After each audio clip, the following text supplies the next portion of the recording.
Greetings. It's the final part now. I believe it's the final part. We'll try and make this the final part and get it all finished in one. So we've just got some final comments to make then. But first we'll just go back.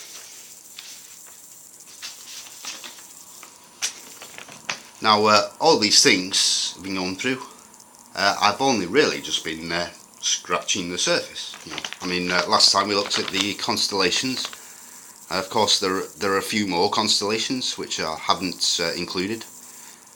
You know, but that's something for you to find out. You know, like if you look at, if you remember, as we saw, these four animals were like all the people of the world, also representing the solar system from the Earth downwards, but all being turned upside down. Above them, of course, we have the two planets above the Earth, so the whole solar system is then represented, apart from the Sun, of course, which remains invisible in this scheme. Thus, above then we have Venus and Mercury, the left hand and the right hand. You know, once again, so the left hand is dragging the right hand one to the right, dragging him down, of course. He's trying to set himself above him as his ruler, controlling him. There you go, so that's the me first, you first, connected to the right hand and the left hand. So you've got the whole solar system there. And again, we could just something else I never mentioned was about this great serpent above. You know, he goes all the way back to the top of the tower. You know, so he dominates that whole period. But then, if you look what happens to him, all the work that he put in during that whole period, dominating it. You know, I'll just leave that as a silent testimony to who you don't mess with. And if you oppose him, everything you do comes to nothing in the end.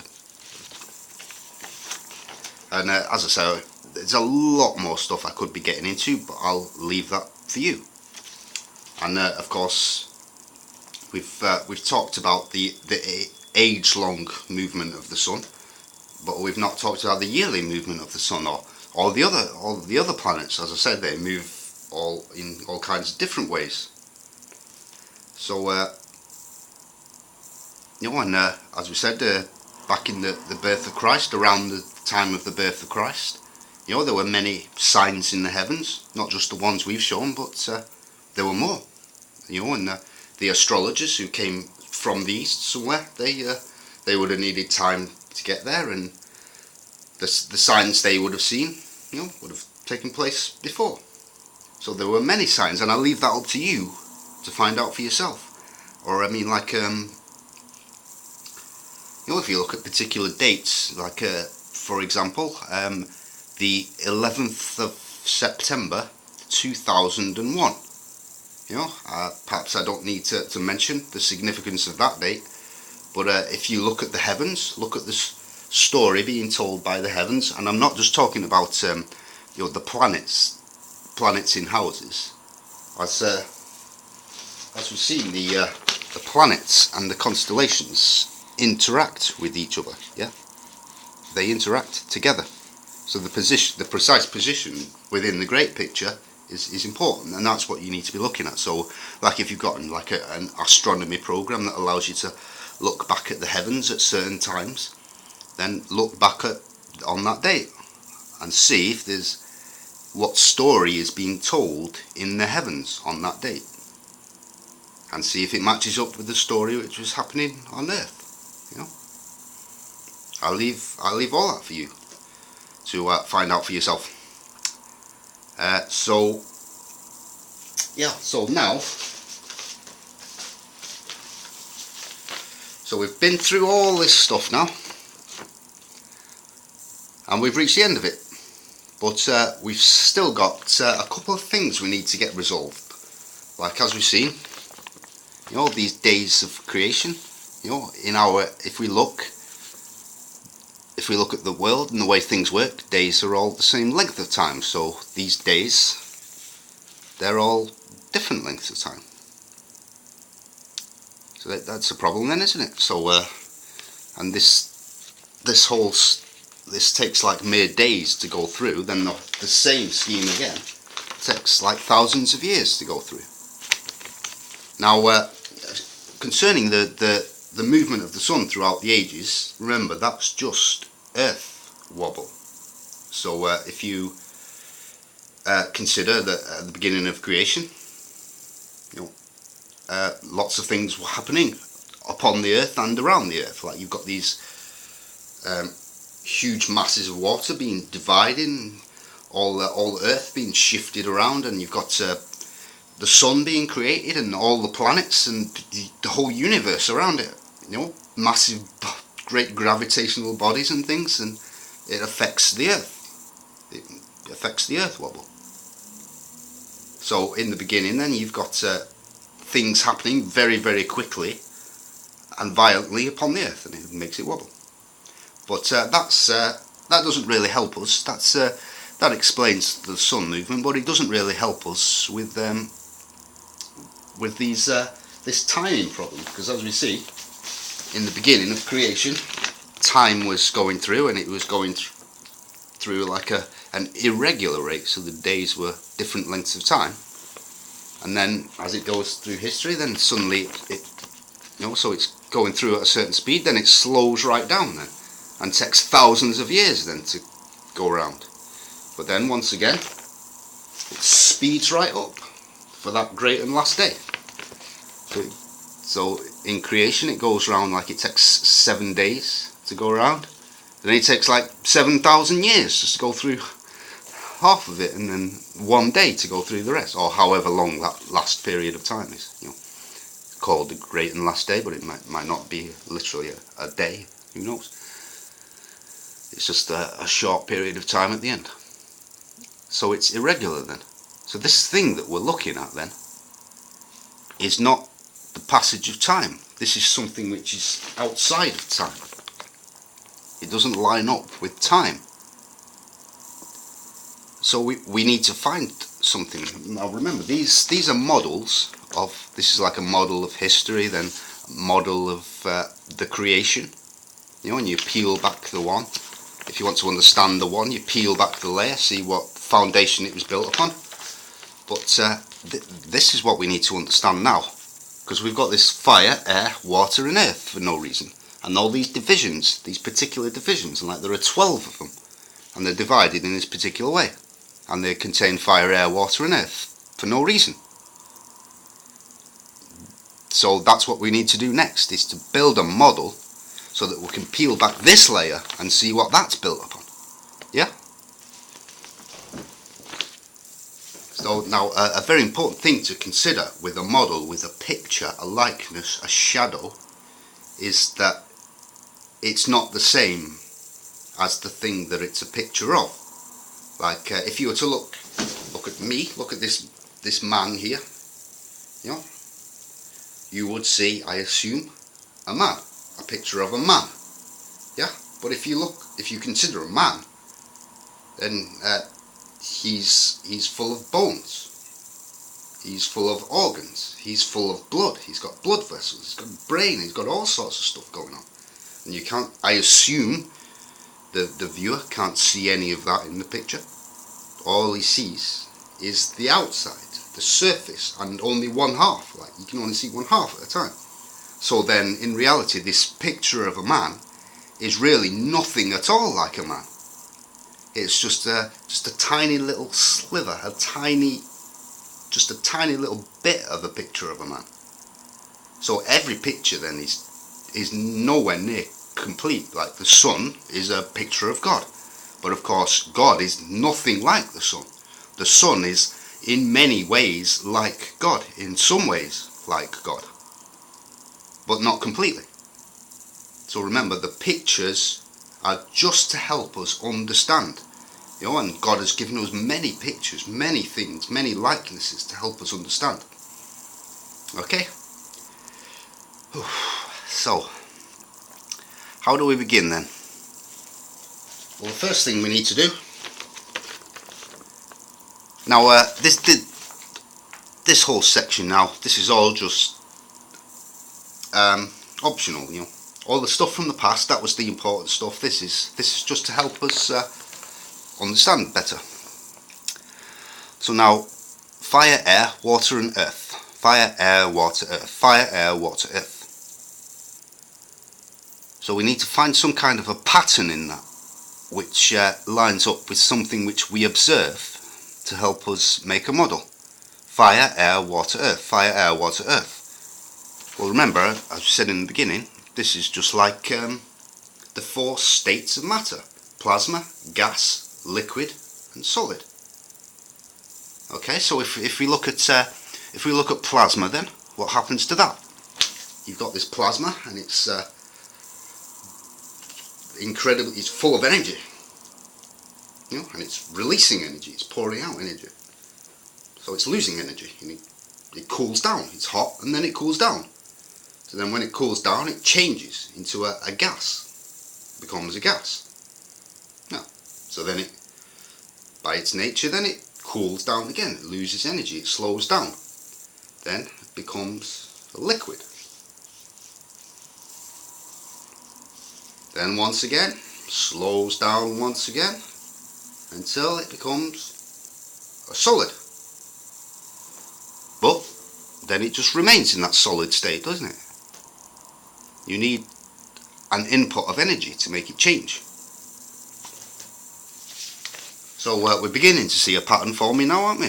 But it doesn't really make sense, because fire, air, water, earth, it ends at earth. But then we get to fire again. So then we've got something missing here. Something invisible, something which we can't see. Which would of course be the fifth quintessential element. The spirit, the unseen, the action of God. So then if we add that into it, then we have the invisible God then produces the energy, the pulse of energy, which drives it all forwards. Makes it explode to plasma again, cools to gas, cools to liquid, cools to solid. God adds another pulse, it explodes to plasma again, cools down to gas, cools down to liquid, cools down to solid. Invisible pulse, the spirit, explodes to plasma again, and so on. Now it's beginning to get built up a bit more, but it still doesn't work, does it? Because plasma, gas, liquid, solid, plasma, gas, liquid, solid. Well, they're not all the same, are they? They're all different. We have this air is different to this air, isn't it? This air covers a much larger space, and it's different. And if we put in the layer on top, we see each one's different. You know, each one has a different picture in it, a different system of things going on. Each one has different properties. So then, if we look more at our model, then we find, well, what happens if there's this burst of energy to create plasma? What happens then? Well, the elements fuse together. When they're filled with energy and it's in a plasma state, the elements fuse together to create a new element and more energy.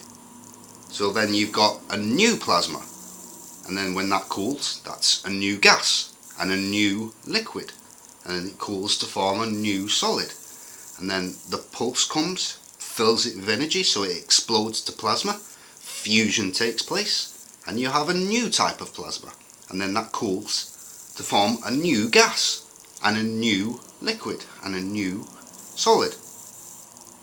So each one then, they generally follow after some kind of a pattern, but it's generally not regular. You know, some elements in different forms, they have unusual properties. You know, they generally follow after a pattern, but it's not a regular pattern. You know, it's like you might find one substance is like green and others blue and others clear, you know, and they have different types of properties, you know. They're all different. So so that begins to work now. That begins to line up. So we've got ourselves a very nice model now, which begins to explain what's going on here. Remember, this is a model to help us understand. This isn't the way things are. This is a model from things that we understand, yeah, things that we see.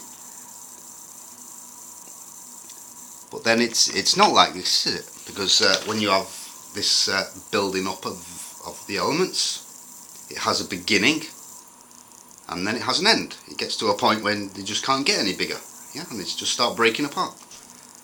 So this has a beginning and an end. It's a linear thing. So we've reached the limit then of that particular aspect of the model, because we need to look at something else now. Okay, so what do we look at then? Well, if we look at the scriptures, if we listen to the wisdom which comes from God, then we find that man was created after the image and likeness of God. Image and likeness. So then if we want to understand God, if we want to understand how God works, what he does, then we can look at man as one of the greatest pictures of God. Now we could do this in many ways. I mean, as you remember, we've talked about God having two hands. Now if you look at your head, yeah, you can't see it, it's invisible, but you can see your hands. I mean, you could look at a mirror, of course, but when you go about your natural business, you cannot see your head. Just as you can't see another person's mind or their brain. You know, that's the invisible part, but you see the hands. And I could go on and on about that, but you know, I'll leave that for you to meditate upon, because that's not really helpful to us. Because as you said, the picture, the outside picture, is nothing like a man at all, really, is it? You know, if we want to understand how the man works, then we need to peel back the layer. We need to look at how he's built on the inside. So that's what we're going to do here. As we see here, like we don't just have three parts here, although there are three. It does repeat three times, like the fire, air, water, earth repeats three times. But we see we've got like 12 organs going on here. Each one different, each one having a different purpose, each one does something different. So this is like this great body. Now, if we were to chart out, if we go back to the original idea of the plasma gas, the spirit, the pulse of energy, then the plasma gas, liquid, solid, then if we were to chart out the temperature, then we find it goes beep, beep, beep, beep, yeah? So what does that sound like to you? If we look at man, then, how is man made? How does man work? How does the life cause man to function? Well, the way it works is that man, the life, is in the blood. And the blood goes around and around and around, feeds each of the parts. It like feeds an arm, feeds a lung, feeds a kidney or something, and it all goes around feeding each of the parts as it goes around. Yeah? So that's what we see here. Also, it's going around, the life is going around feeding each of the parts. Yeah. So if you look at man, we see then the heart then produces a pulse of energy which forces the blood to go around, and then that energy runs out and it slows down, but then the heart produces another pulse to push it forwards, to throw more energy into it and drive it around. So you've got a certain number of heartbeats then will cause one circulation. So it speeds up with the beat and then slows down, and another pulse of energy is added to it. So it's the same again. But then if we look at man, we find that the speed at which his heart beats varies according to what he's doing and what he's feeling. So if a man is busy, he's working, he's doing something, his heart will beat fast. And if he's resting, then his heart will beat slow, it'll slow down. If he's excited, if he's active, you know, it goes faster. And if he's depressed, he's really sad, then it'll slow right down. And if he's angry, if he's really filled with fury, it will race, his heart will race. So, well, that's exactly what we see here, isn't it? In the beginning of creation, God is busy doing things, creating, and doing amazing things. He's creating the whole universe, which is a lot of work, and thus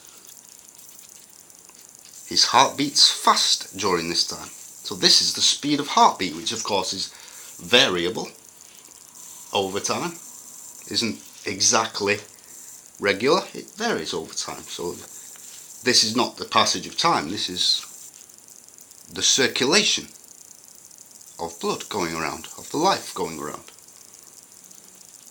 So then after God finishes, he rests and starts to calm down, he slows down, then he goes into history. As history begins, God now is resting, just going about his normal business. Yeah, until that great and last day when he starts getting active again. You know, of course, if you see like places like here, Aquarius,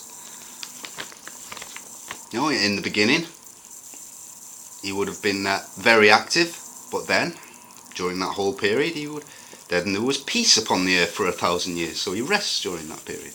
You know, and like the speed at which the heart beats, which it goes around, even varies in between heartbeats.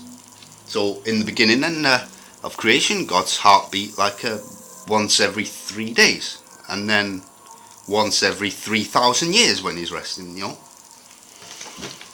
or around about that. Yeah.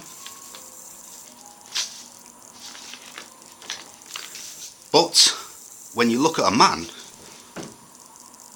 you see he doesn't just like move his head and then move his shoulder and then move his arm, then a lung operates, and you know, his kidney then starts working, you know, a leg moves.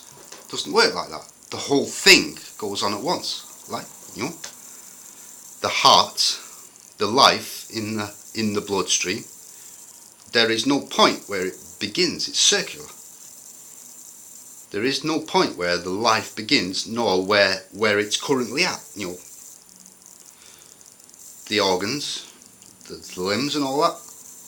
They all operate together at once. It's all together at once. You know, the life is everywhere.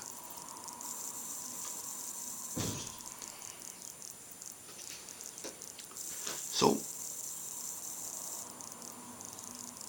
and if you were to insert something into it at some point, then it has a beginning point. So all the created things, all the people, us who experience linear time, we get inserted into the bloodstream at a certain point, and then we go around. So from the point of view of the organism, it's all happening at once. So that when God is here doing this, he's also here doing this, and he's here doing this, and he's here, and he's here, and he's here, and he's doing it all at once. So he experiences it all at once. But we, who get inserted into it at a certain point, then travel around.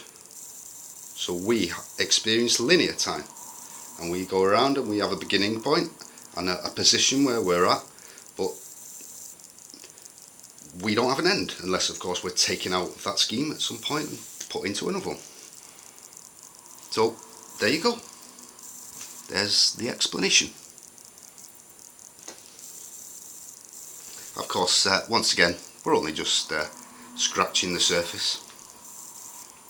I'm sure there's a lot more to it I've not gone into, and there's a lot more I've not gone into here, but that's for you to do for yourself.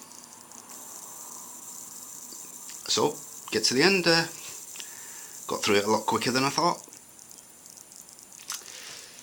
So, we're done then. So, that's the end. But before we finish then, I just want to make some closing remarks.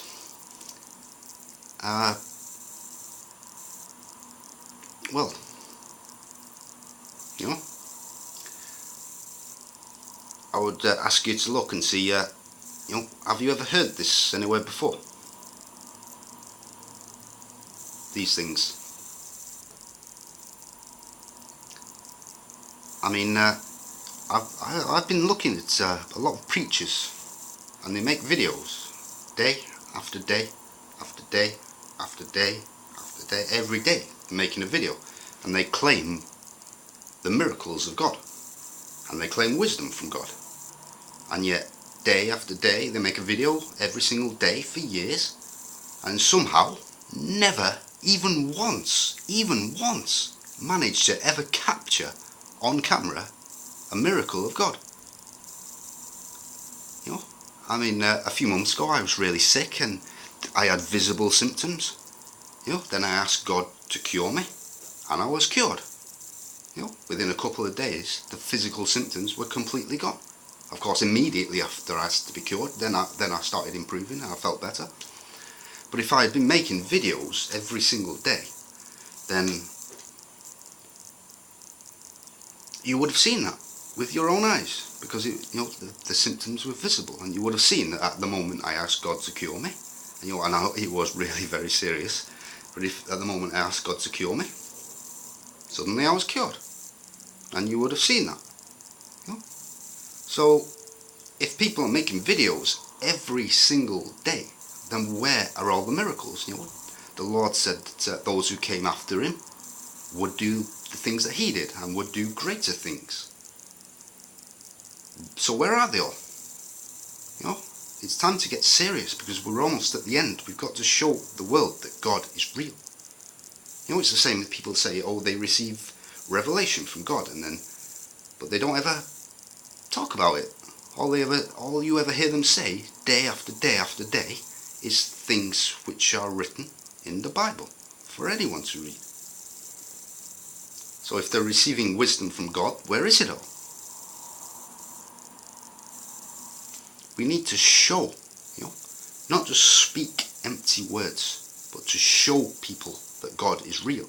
For when people see that God is real, then they start having faith, and then they start having fear. The fear of the Lord is the beginning of wisdom. The beginning of wisdom is not the fear of the Lord. Yeah? Knowledge makes you afraid. Guessing does not make you afraid. How can you fear something which you don't believe in? Yeah? And when you're afraid, then that will change your actions, make you repent, make you seek out God. So we need to stop speaking empty words and start showing people that God is real. Okay, that's my challenge to all you out there who keep making videos day after day after day and show no power of God. All you do is quote the Bible over and over and over again. Show, don't tell, show. Okay? So that's the end. We're done. Go in peace. Go and find the Lord for yourself. Go and find things for yourself. Go and do thinking for yourself.